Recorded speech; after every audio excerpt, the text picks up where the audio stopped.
Bonjour, selamat datang di podcast Leka Marat dengan tema Bukan Sekedar Guru, Keberagaman Karir Alumni Pendidikan Bahasa Prancis.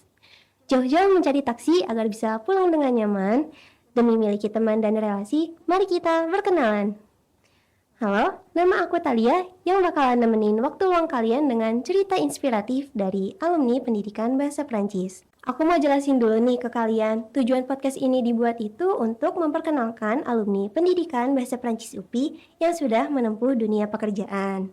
Terus, podcast ini merupakan salah satu proker dari Himpunan ADF dari Ministère de l'Information et de la Communication atau dalam bahasa Indonesia disebut Kementerian Kominfo loh. Leka Marat kali ini kedatangan tamu yang istimewa. Siapa lagi kalau bukan alumni sekaligus kakak tingkat kita di jurusan Pendidikan Bahasa Prancis. Hari ini kita kedatangan Kang Aldi dari angkatan 2013. Bonjour Kang Aldi. Bonjour Talia. Apa kabarnya nih Kang hari ini? Alhamdulillah, ça va bien. Oke. Terus boleh dong kenalan dulu supaya teman-teman yang di rumah bisa juga nih kenalan sama Akang. Oke.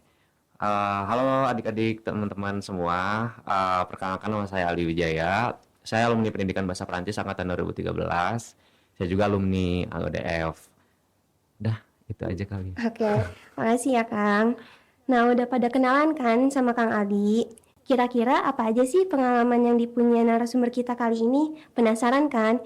Yuk kita langsung masuk aja ke podcastnya. Ini dia, Leka Marat. Sebelum kita kenalan lebih jauh nih sama Akang, aku mau ngobrol-ngobrol dulu nih.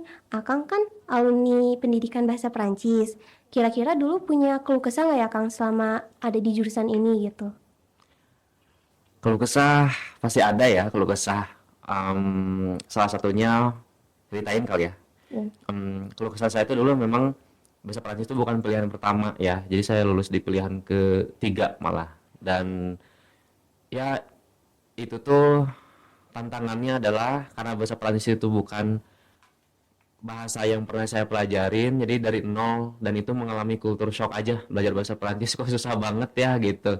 Dari pronunciation-nya, terus dari alfabetnya segala macem susah lah intinya gitu. Jadi keluh kesahnya sih itu kayak yang pertama susah, yang kedua itu awalnya sih ngerasain kalau bahasa Perancis itu bukan jurusan yang diinginin gitu. Jadi ngerasa ngejalaninnya tuh kurang enjoy gitu awalnya ya. Tapi sekarang tapi ke akhir-akhir sih udah bisa menikmati itu. Oke, Akang tuh mulai menikmati bahasa Prancis itu mulai semester berapa atau kapan gitu, Kang? Kayaknya di pertengahan kuliah dan menuju akhir kayak di semester 5 6 itu baru oh iya nih saya harus bisa maksimal di sini gitu. Kalau awal-awal sih kayak saat semester 1 sampai 4 itu kayak masih merasa gundah gulana, Merasa terus salah jurusan nih. merasa salah jurusan, kok ngerasa susah banget gitu. Tapi dari semester 5 ke atas itu udah ngerasa, oh udah setengah jalan nih gitu, nggak mungkin mundur juga kan. Ah ya udah deh jalanin aja, maksimalin aja. Akhirnya ternyata nikmat aja sih gitu. Oke, kira-kira dari Akangnya ada solusi nggak ya biar adik-adik yang ada di rumah itu bisa tetap bertahan di jurusan ini gitu? Solusinya ya paling sebenarnya sekarang tuh kalian masuk ke jurusan bahasa Prancis tuh itu tuh udah tempat kalian di sini lah istilahnya ya, bukan intinya udah rezeki kalian di sini, jadi tinggal nikmati aja karena nggak semua orang bisa masuk ke sini. Banyak juga yang nggak lolos kan dari seleksi perguruan tinggi negeri.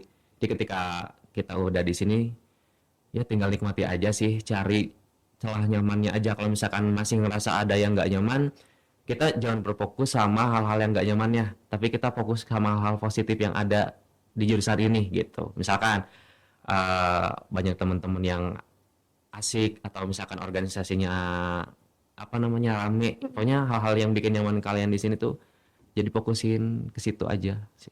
Oke, jadi buat adik-adik dan teman-teman di rumah yang punya keluh kesah yang sama boleh ya ditiru solusinya. Terus dulu Akang tuh kuliah ngambil penjurusannya apa ya Kang? Aku sih pos dulu, Pos ya? pos. Oke, itu menurut Akang pos itu seru nggak ya?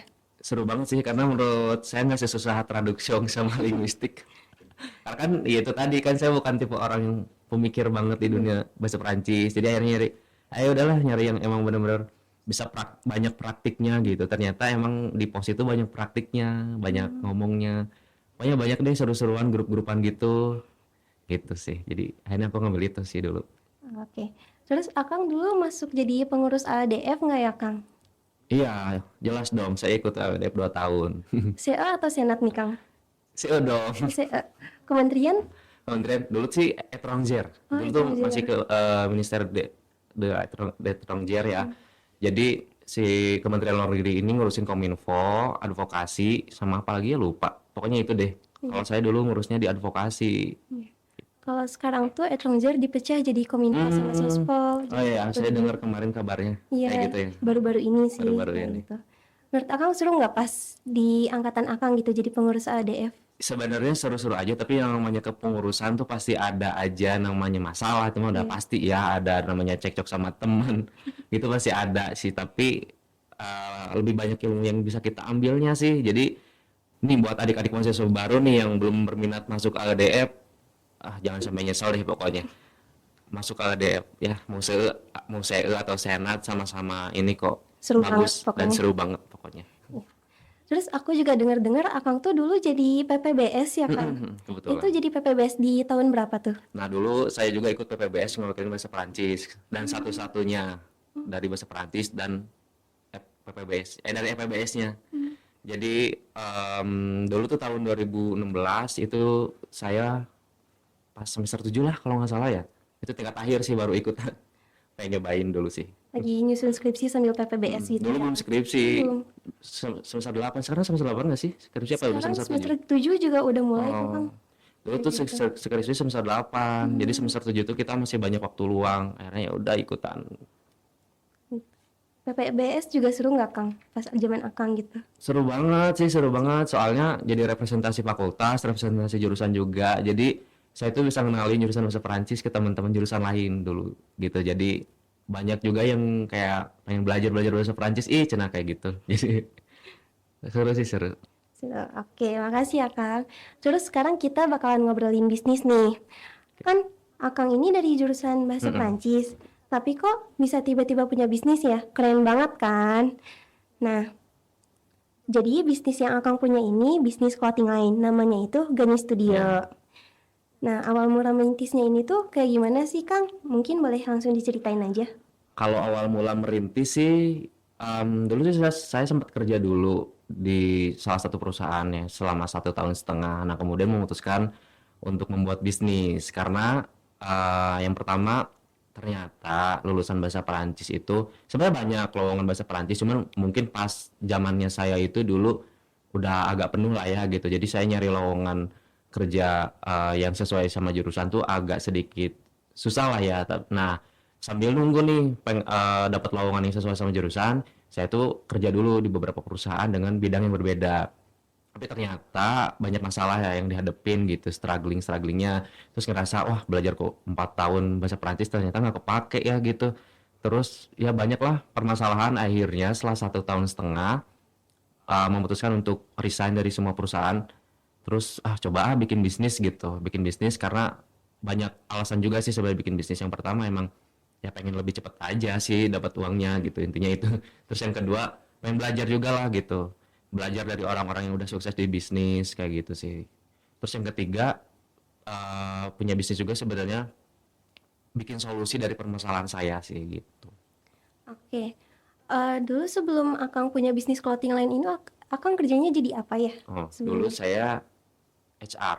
Oh, Dulu HR. lulus dari bahasa Perancis itu 2 minggu setelah wisuda tuh langsung kerja, alhamdulillah. Nah, mungkin karena punya nama UPI kali ya, jadi sempat kerja juga. Jadi sebenarnya itu didukung juga sama pengalaman organisasi. Jadi karena waktu itu pengalaman organisasi saya juga lumayan banyak di LDF, di PPBS, di UKM, di BEM Rema juga. Jadi akhirnya banyak perusahaan yang melihat itu, jadi gampang dapat kerja akhirnya. Nah, dulu sebagai HR di salah satu perusahaan ekspedisi Indonesia. Oh, terus aku dengar juga nih, Akang sempat S2 ya di jurusan manajemen. Iya. Itu Akang sambil ngejalanin bisnis kuliah atau gimana tuh? S2-nya? Enggak, jadi justru kenapa pengen ngambil kuliah S2 itu dari bisnis dulu. Jadi kan setelah kerja terus bisnis. Nah, ternyata udah mulai cinta nih di bisnis gitu. Yang tadinya ya udah cinta lah di bisnis, terus kan nggak dapat ilmu ya. Dulu kuliah nggak belajar ya, cuma dapat matkul kewirausahaan dulu. Tapi kan itu tidak sedalam itu gitu ya. Jadi akhirnya ya udahlah, lanjutin kuliah manajemen aja biar belajar bahasa Perancis. Kok bahasa Perancis sih? Sorry. Belajar bisnis. Belajar bisnis Iya. di kuliah gitu. Jadi akhirnya itu. Jadi saya kuliah S2 itu memang dibiayai oleh bisnis saya gitu. Keren banget. Nah, terus Akang ini menjalani bisnis clothing line ini sesuai nggak ya sama minat dari Kang Aldi gitu? Sesuai karena yang tadi saya bilang, jadi bisnis ini itu solusi dari permasalahan yang saya pernah hadapi. Jadi dulu tuh pas kuliah kan ya saya termasuk salah satu mahasiswa yang mempunyai ekonomi yang terbatas lah ya bisa dibilang, karena saya juga anak bidik misi dulu. Terus mempunyai satu permasalahan di mana nggak pernah beli outfit. Jangankan kan beli outfit ya, namanya anak beasiswa mah kayak nggak semua sih, tapi mungkin ada juga yang sama seperti saya, kayak mau beli baju tuh lebar asal mahal, udah mending dipakai makan. Jadi kayak lebih baik dipakai makan aja gitu uangnya. Jadi wah, makanya ke kampusnya pakai baju tuh itu aja. Dan ya mungkin ada beberapa teman juga yang sempat ngekritik saya gitu, kayak kok baju lo tuh itu aja sih gitu. Nah di situ saya sebenarnya terpacu, wah kayaknya di masa depan kayaknya saya harus jadi bos baju nih gitu. Kurang lebih dulu tuh pas pas jadi mahasiswa tuh, pas dapat kritikan seperti itu tuh saya punya dream itu gitu. Jadi akhirnya pas udah punya kesempatan, ya udah deh akhirnya diciptain gitu untuk menjawab itu. Oke, keren banget. Nah, terus Kang Aldi punya nggak bisnis lain clothing line ini atau punya wishlist usaha yang ingin dijalani gitu ke depannya? Bisnis lain ada, sebenarnya masih nyambung sih sama si clothing line ini. Jadi saya punya konveksi juga, bisa dibilang tempat produksi si clothing line saya juga. Nah di konveksi saya juga tuh ada beberapa clothing line lain dan organisasi juga perusahaan yang produksi di saya gitu. Itu masih satu jenis sih, cuman kalau clothing line kan lebih ke brandnya, kalau si konveksi ini lebih ke produksinya. Jadi ada dua hal yang berbeda. Kalau wishlist sih ada sih, saya juga rencana pengen bikin agensi modeling, fotografi gitu. Terus kemarin juga sempat jualin parfum, cuman kurang fokus ya, karena ternyata mengurus bisnis itu nggak segampang itu dan tidak, ya membutuhkan fokus yang banyak ya. Jadi itu belum dijalankan lagi sih gitu. Sementara itu. Terus kalau buat yang agensi yang ingin dijalani ini progresnya udah lumayan jauh belum, Kang? Sampai saat ini baru bisnis plan sih, baru perencanaan. Tapi insya Allah di tahun ini juga udah running. Amin. Oke, terus menurut Akang relasi itu penting nggak ya buat di dunia bisnis ini gitu? Penting banget, penting banget. Relasi itu penting banget. Jadi termasuk relasi ketika biar ada kesinambungan ya. Jadi relasi di organisasi dulu kuliah juga tuh penting banget. Jadi pas saya lulus, terus saya punya produk, itu tuh salah satu orang-orang pertama yang ditawarinnya itu relasi-relasi dulu pas kuliah. Gitu, karena di tempat kerja itu sebenarnya lingkupnya lebih kecil ya gitu. Satu perusahaan juga paling berapa gitu. Jadi kalau kita udah punya relasi banyak ketika kita kuliah itu gampang. Ketika kita nanti salah satunya punya bisnis, memasarkannya tuh gampang. Kita tawarin tuh ya pasti ada yang nyangkut aja. Itu penting. Selain untuk itu juga untuk menunjang karir kita tuh penting sih kalau relasi ya. Jadi kalau apa-apa tuh lebih gampang ya Kang buat pemasarannya gitu. Dan kita juga tuh sering dapat info juga dari mereka gitu. Kayak misalkan ya kalau mau cari kerja, kita kadang ada teman-teman kita juga yang dari luar jurusan yang share tentang info pekerjaan gitu, dan banyak sih manfaatnya sebenarnya. Oke, terus pas pertama kali Akang ngejalanin bisnis tuh pernah ada rasa takut buat gagal nggak Kang? Ada banget dong. Jadi dulu tuh saya running bisnis itu, kalau percaya, dari modal 2 juta. Itu tuh sisa dari gaji kerja saya dulu. Ya takut lah dari uang 2 juta, terus saya udah resign kerja, sementara saya juga di Bandung tuh merantau, nggak punya siapa-siapa, harus bayar kosan, harus makan, punya modal uang 2 juta, terus saya bisnisin, pasti rasa takutnya tinggi banget gitu. Cuman tetap saya jalanin sambil belajar, akhirnya yang ketakutan itu tuh berubah jadi nggak takut lagi karena ternyata hasilnya lumayan baik. Oke, usaha yang Akang jalanin ini tuh progresnya tuh kayak langsung berkembang pesat gitu atau kayak sedikit-sedikit gitu? Sebenarnya kalau dibilang pesat juga enggak, dibilang sedikit-sedikit juga enggak, tapi konsisten gitu. Jadi setiap bulannya itu pasti ada kenaikan dan ada perubahan-perubahan yang dilakukan gitu. Jadi misalkan bulan ini tuh banyak evaluasinya tuh langsung dievaluasi di bulan depan, akhirnya ada kenaikan terus gitu. Jadi nah dari konsistensi itu aja sih. Oke, terus aku boleh nanya lagi nggak ya, Kang? Boleh dong. Nah, sekarang Akang kira-kira udah punya berapa karyawan nggak ya? Karyawan sebenarnya belum banyak sih, karena kan namanya karyawan tuh kadang keluar masuk juga ya. Iya, Ada yang udah beres, gak dilanjutin, ada juga yang resign. Kurang lebih sekitar 20 karyawan lah berarti kalau lumayan sekarang. banyak lah ya. Oke. Terus selain itu, Kang Aldi juga kalau mau buat usaha kan harus punya perencanaan yang matang ya. Mm-mm. Nah, itu dulu pas Kang Aldi ngerencanain itu berapa lama, Kang? Ya sebenarnya nggak lama-lama banget sih, karena kan nggak punya basic bisnis ya. Hmm. Karena ya itu tadi di bahasa Perancis tuh nggak banyak belajar itu, makanya otodidak sendiri. Dan itu tuh karena nggak punya ilmu bisnis, akhirnya ngawang-ngawang. Dalam artian bikin perencanaannya tuh ya asal-asalan. Kayak misalkan apa ya, wah pengen bisnis apa nih gitu kan. Ditulis aja kayak misalkan perencanaan biayanya, terus produksinya kayak gimana, gitu-gitu sih basic aja. Dan itu nggak lama sih. Jadi ya udah langsung action aja karena sempet dapat juga beberapa masukan dari yang udah pengalaman. Ya udah jangan jangan terlalu lama untuk bikin planning lah, yang penting actionnya aja gitu. Oke. Oke. Terus yang terakhir nih, Kang, menurut Akang faktor apa aja sih yang mempengaruhi biar bisnis Akang ini tuh bisa berkembang gitu? Oke. Faktornya sih yaitu yang tadi, yang pertama konsistensi sih. Kalau kita konsisten pasti kalau punya bisnis bakal cepat berkembang. Terus tergantung niat kita sih sebenarnya. Kalau punya bisnis itu pengen dijadiin pekerjaan utama atau cuma sampingan. Kalau misalkan cuma sampingan, biasanya orang-orang tuh dia punya profesi lain gitu. Dan biasanya juga dia nggak seriusin bisnisnya. Tapi kalau misalkan si bisnis ini pengen jadi pekerjaan utama atau profesi utama, ya bener-bener harus dipikirin terus-menerus siang malam gitu. Terus apa lagi ya? Sama ya itu tadi, selalu evaluasi. Kalau misalkan ada kesalahan-kesalahan, learning by doing aja gitu. Sama terakhir ini sih, ngikutin tren yang lagi rame gitu. Jadi jangan ketinggalan zaman, harus terus berinovasi. Oke, berarti poin-poin yang udah Kang sebutin itu penting banget ya buat Penting Kang. banget. Oke.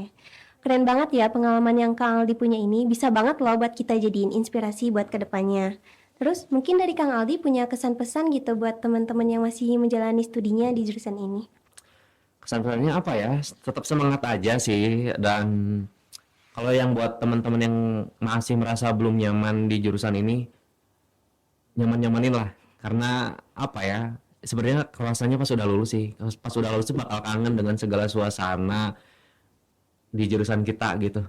Dengan segala perkuliahan segala macem. Itu kangen banget gitu. Jadi emang sih pas prosesnya nggak mudah, tapi nanti ketika kita udah lulus pasti akan kerasa kalau misalkan ternyata berguna juga ya ilmu-ilmu yang kita dapat gitu.